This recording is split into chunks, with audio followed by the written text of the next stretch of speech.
வணக்கம்.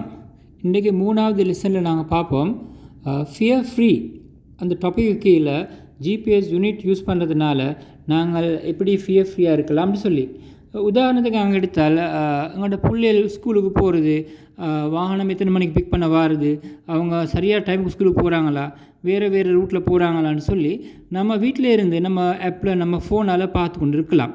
Same time அந்த vehicle எத்தனை மணிக்கு பிள்ளையை பிக் பண்ண வருது, எத்தனை மணிக்கு ட்ராப் பண்ணுது, அதுவும் வடிவாக பார்க்கலாம்.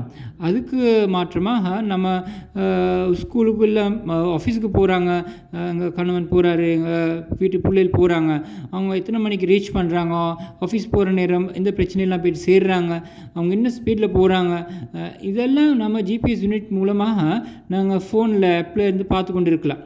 சும்மா சரி அவங்க ட்ரிப் ஒன்று போனால் ட்ரிப்பில் எந்தெந்த ரூட்டில் போகிறாங்க, எவ்வளோ ஸ்பீடில் டிரைவர் போகிறாரு, எந்த இடத்துல எவ்வளோ நேரம் நிப்பாட்டி இருக்காங்கன்னு பார்க்கலாம். இதனால் நமக்கு ஃபியர் ஃப்ரீயாக இருக்கலாம். GPS unit